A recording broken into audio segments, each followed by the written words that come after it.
Pai, do Filho e do Espírito Santo. Amém. Vinde, Espírito Santo, enchei os corações dos vossos fiéis e acendei neles o fogo do vosso amor. Enviai, Senhor, o vosso Espírito, e tudo será criado, e renovareis a face da terra. Oremos. Ó Deus, que instruíste os corações dos vossos fiéis com a luz do Espírito Santo, fazei que apreciemos retamente todas as coisas, segundo o mesmo Espírito, e que gozemos sempre de sua consolação, por Cristo nosso Senhor. Amém. Olá, povo de Deus, boa noite. Sejam todos bem-vindos novamente aqui ao nosso terceiro momento. Este é o nosso terceiro momento que nós estamos nos reunindo para darmos continuidade ao nosso estudo, ao nosso estudo bíblico que nós estamos fazendo. E hoje, nós vamos iniciar esse estudo pelo livro do Êxodo, que é o segundo livro. Mas é a libertação dos israelitas, na verdade, o livro do Êxodo. Mas antes da gente iniciar falando sobre o Êxodo, o livro do Êxodo, nós queríamos relembrar aqui o nosso objetivo, que o nosso objetivo é atuar como facilitador, visando, ao final dos nossos encontros, ter contribuído para o enriquecimento dos nossos conhecimentos, que já temos, os nossos conhecimentos já adquiridos, e nos tornando assim mais próximos de Deus pelo estudo da palavra. Esse é o nosso objetivo, é o que a gente sempre vem repetindo, para que fique bem claro na nossa mente qual é o objetivo desse nosso estudo.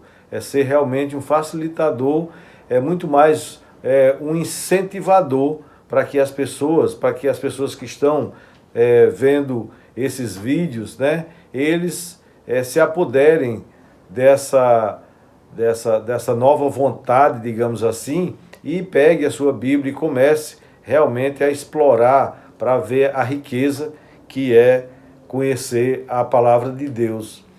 E a gente já percorreu um caminho, fizemos o primeiro, o segundo, e nós hoje iniciamos esse terceiro momento, E aí eu vou recordar aqui, eu coloquei como se fosse recordando o caminho que nós já percorremos, E assim, no primeiro encontro nós falamos um pouco sobre o significado da palavra Bíblia, o que é o seu significado, falamos também sobre o período em que foram escritos os livros que compõem o Antigo e o Novo Testamento. Falamos também sobre a revelação, a inspiração divina e a interpretação das Sagradas Escrituras, a tradução da Bíblia por São Jerônimo. E como compromisso, nós pedimos naquele primeiro momento que as pessoas que estivessem interessadas em fizessem a leitura da Dei Verbum, que é uma constituição dogmática sobre a revelação divina. Ela é muito importante, como nós dissemos naquele momento, ela é muito importante para o nosso conhecimento, para o nosso engrandecimento, para nós cristãos conhecermos a Dei Verbum. Como eu disse lá, e alguns que já leram, viram que realmente é um livrinho pequeno, que é muito bom de ler e rapidamente você termina, mas é de grande importância para o nosso conhecimento. No segundo encontro, ainda recordando o nosso caminho, no segundo encontro nós refletimos sobre a composição da Bíblia Católica, lembrando dos 73 livros que compõem a Bíblia Católica, e a Bíblia Protestante, que são 66 livros. Nós refletimos sobre isso. E quais foram os motivos que levaram a essa diferença? Qual foi que provocou essa diferença entre a Bíblia Católica e a Bíblia Protestante? Falamos também sobre a composição do Pentateuco, dos 5 livros que compõem o Pentateuco. Falamos também sobre a Lécio Divina, fazendo a recomendação de que, para que a gente possa fazer uma boa leitura bíblica, é necessário que a gente faça uma acolhida antes de começar a leitura, Faça uma oração, peça ao Espírito Santo, muita clareza para poder entender o que a gente tá estudando, está lendo. Também tem a parte de contemplação, né? Contemplar aquele texto que você acabou de ler, aquela passagem bíblica. Oração e meditação. É necessário que a gente medite, né?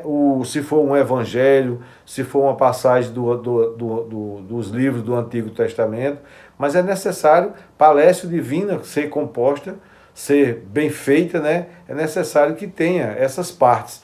E não esquecendo também de escolher um local adequado para fazer isso, né? Não é um local tranquilo, um ambiente onde, na verdade, você possa criar esse clima, né? Esse clima de estudo.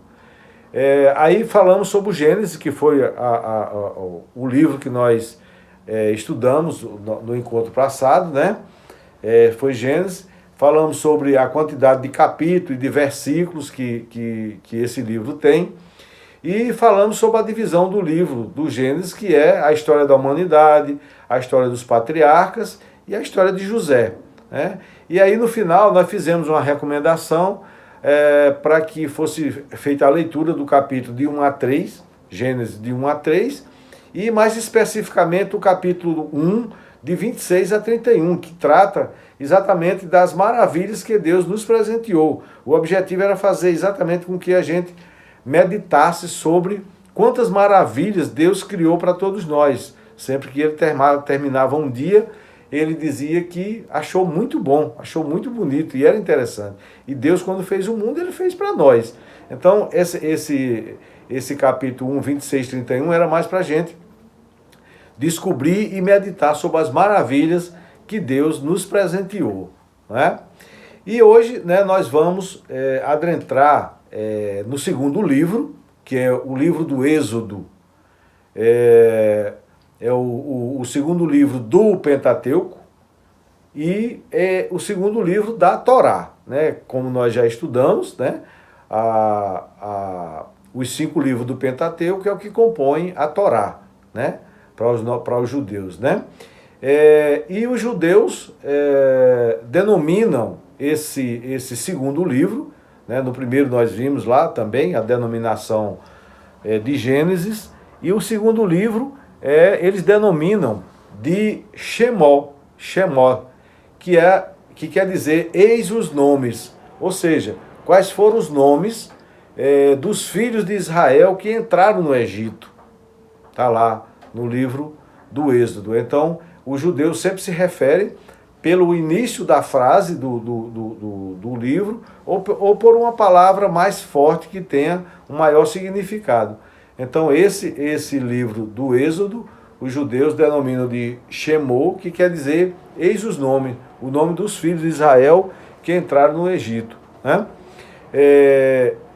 O Êxodo, ele é o livro que fala da saída, né, do povo, dos israelitas do Egito, né? Êxodo em grego significa saída, partida, né?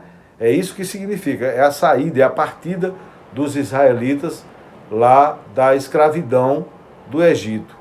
Então, o Êxodo se inicia com a opressão dos israelitas no Egito, né? Nós temos algumas passagens aqui que falam muito claramente de como era como os israelitas foram oprimidos no Egito, né? E aí, para quem leu a história de José, né? Entende melhor qual é essa opressão sofrida pelos israelitas lá no Egito, né? Porque no início mesmo do livro do Êxodo, né, diz o seguinte, no Êxodo 1, a descendência de Jacó, diz assim, eis os nomes dos israelitas que entraram no Egito com Jacó, cada qual entrou com sua família, Rúben, Simeão, Levi e Judá, Isacar, Zabulon e Benjamim, Dan e Neftali, Gad e Asser. Os descendentes de Jacó eram a todos 70 pessoas, em outros locais tem 75. José, porém, já estava no Egito. Depois José morreu, bem como todos os seus irmãos e toda aquela geração.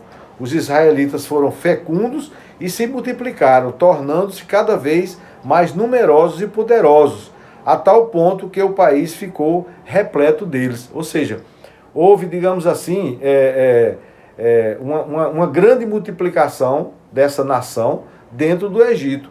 E veja bem, por essa fecundidade, né, que aconteceu, aí José, que governava e morreram também os descendentes, e aí depois a coisa começou a se complicar. E aí eu queria ler essa passagem para vocês aqui, que ainda é de Êxodo 1, agora 8, para vocês entenderem o que a gente vai falar mais na frente, que é sobre Moisés, né? Então, assim, chegou ao poder sobre o Egito um novo rei, que não conhecia José, que José foi quem trouxe essa descendência para lá, né? E ele disse à sua gente: eis que o povo dos israelitas tornou-se mais numeroso e mais poderoso do que nós, os egípcios. Vinde, tomemos sábias medidas para impedir que ele cresça, pois o contrário, em caso de guerra, aumentará o número dos nossos adversários e combaterá contra nós. Ou seja, o rei ficou com medo, porque como tinha muitos israelitas lá dentro, ele disse: olha, quando acontecer uma guerra, o que é que vai acontecer? Vai ter mais israelitas do que egípcio. E aí vai acabar com a gente, né? Pois do contrário, em caso de guerra, aumentará o número de nossos adversários e combaterá contra nós, para depois sair do país. Portanto, impuseram a Israel inspetores de obras para tornar-lhes dura a vida com os trabalhos. E aí foi quando começou a opressão mesmo aos israelitas, né, com trabalho duro e etc. Né? Foi assim que ele construiu para o faraó as cidades armazém de Pitom e Ramsés. Mas quanto mais os oprimiam, tanto mais se multiplicavam e cresciam, o que fez temer os israelitas. Os egípcios obrigavam os israelitas ao trabalho e tornavam-lhe amarga a vida com duros trabalhos. A preparação da argila, a fabricação de tijolos, vários trabalhos nos campos e toda espécie de trabalho aos quais os obrigavam. Ou seja, os egípcios começaram a maltratar de forma grotesca mesmo os israelitas, exatamente para fazer eles sofrerem e, consequentemente, ir diminuindo aquela população e etc. E veja bem o que é que o rei fez.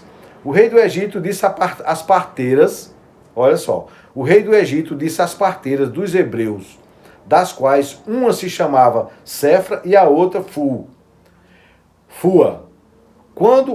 Ele disse assim: quando ajudardes as hebreias a darem à luz, observai as duas pedras.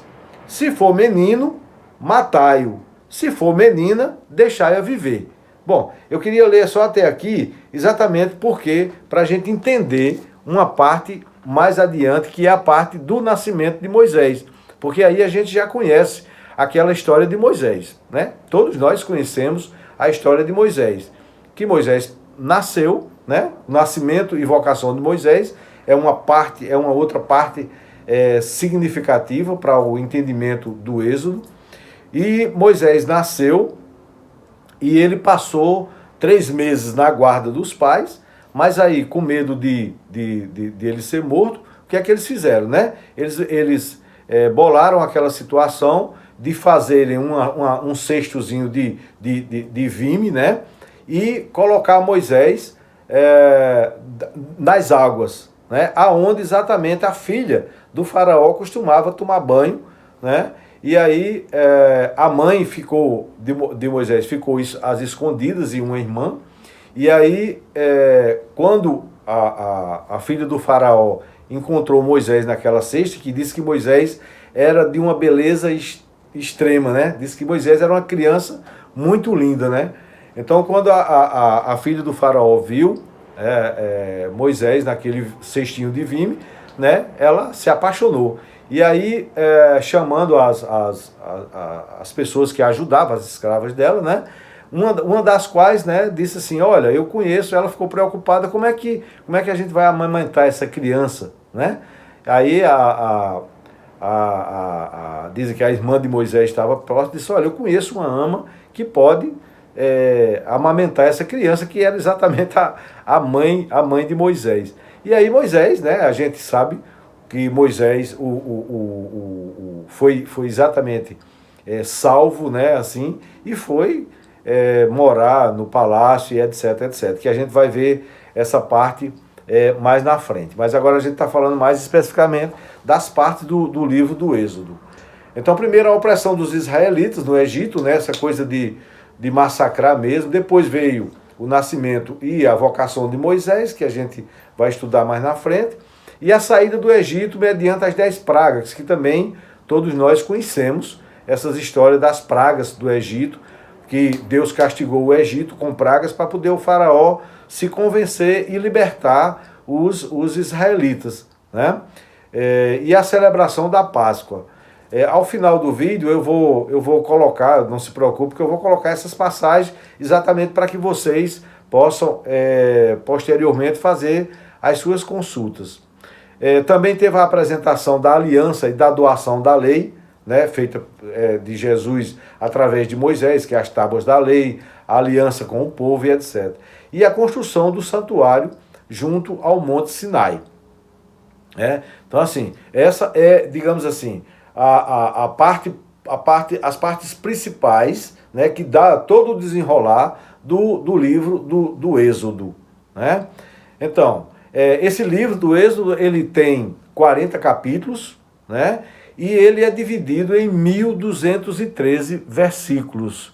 Assim como eu citei no encontro anterior, a quantidade de capítulos de Gênesis, né? Agora eu estou citando do Êxodo, né? E tem 40 capítulos e 1213 versículos. No encontro anterior, eu fiquei devendo para vocês e disse que ia trazer essa questão dessa divisão de capítulos e versículos. Como é que a Bíblia foi dividida em capítulos e versículos? Que ela, obviamente, que ela não foi criada já com essas divisões, de maneira nenhuma, né? Ao longo dos anos é que foi acontecendo o aperfeiçoamento, as traduções e etc. E foi se arrumando dessa forma. Então, a divisão em capítulos, ela aconteceu no ano de 1214.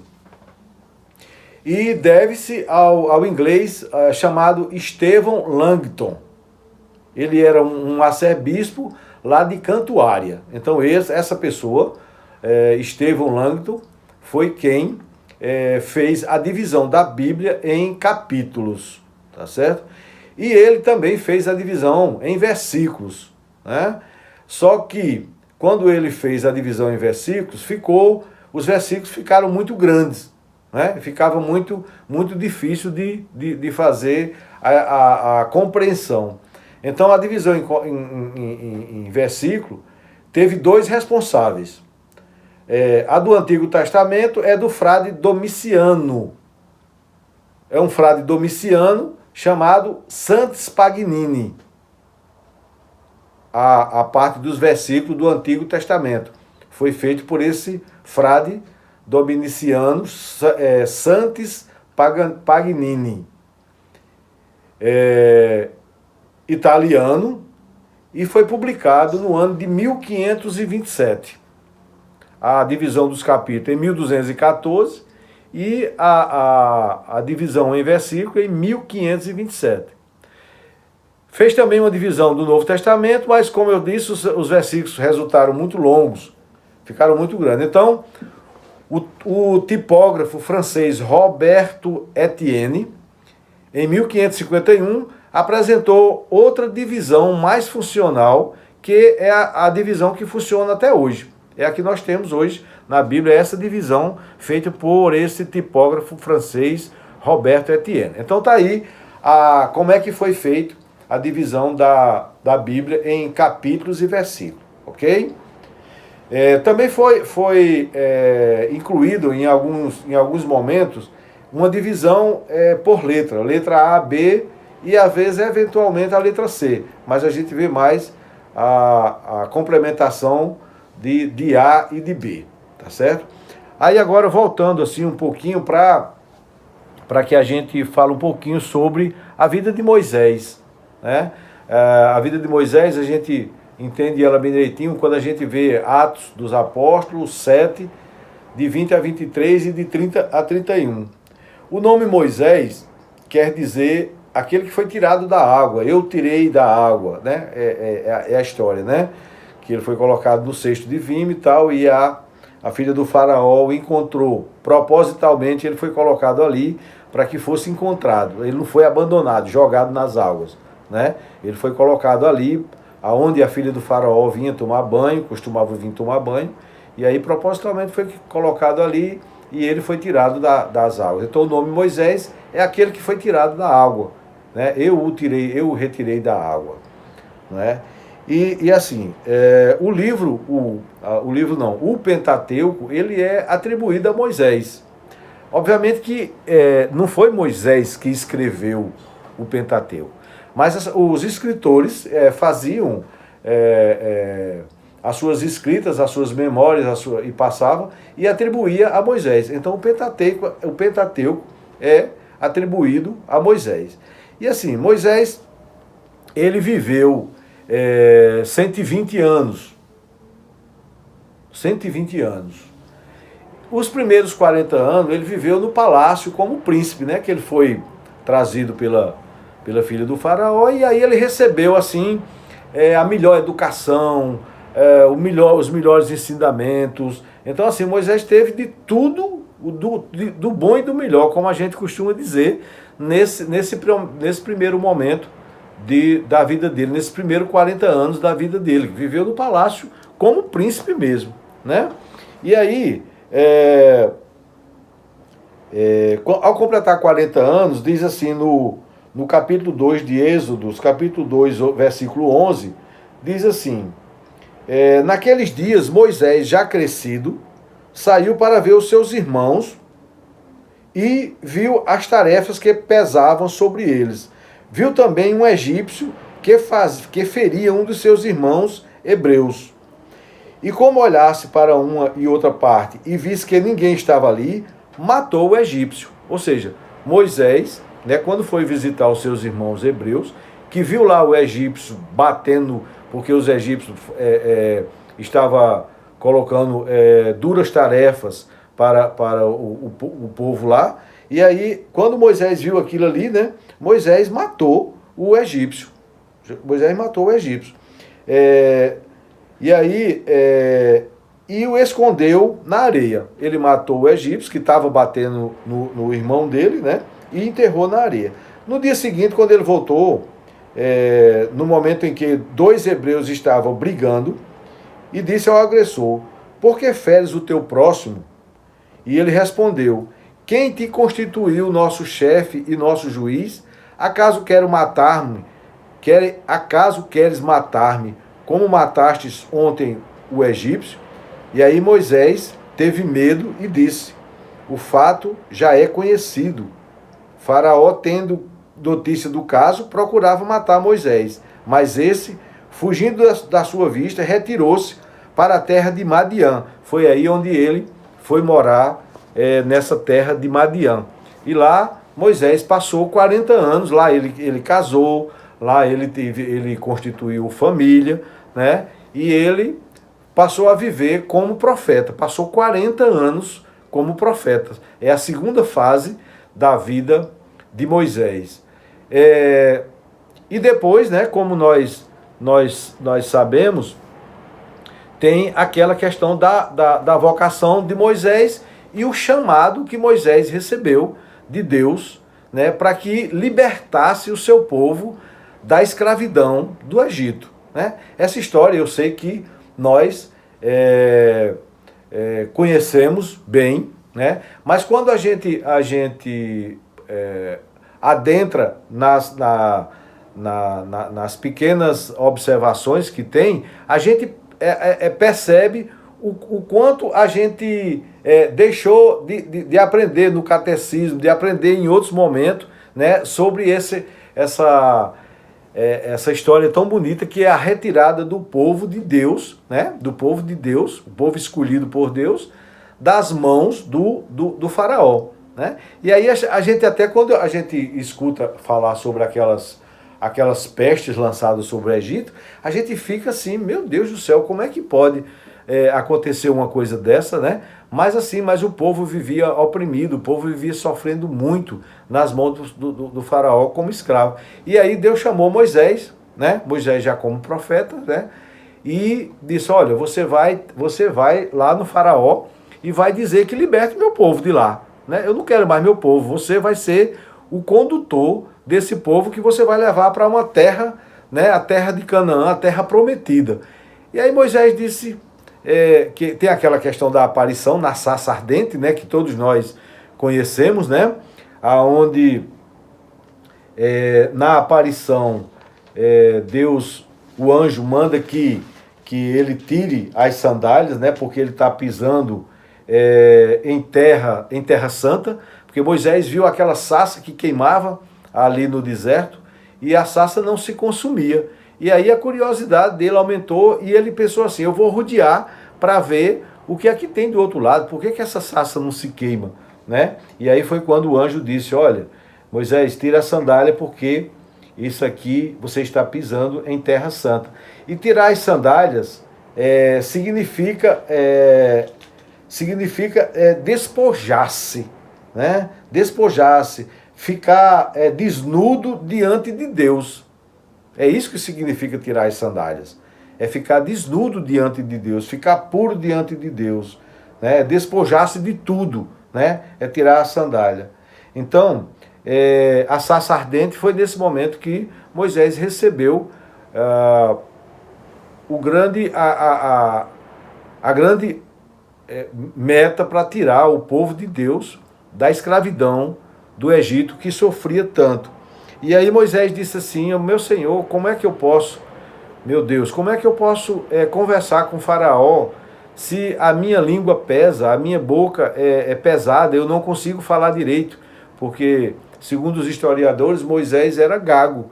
E aí Deus disse, não, então eu vou mandar que o seu irmão Arão, né, o acompanhe para poder lhe ajudar exatamente nessa comunicação.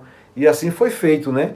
E aí Moisés passou mais 40 anos, porque assim, a história da saída dos israelitas do Egito, né, nós conhecemos, né, com a travessia, inclusive, do Mar Vermelho e etc, etc.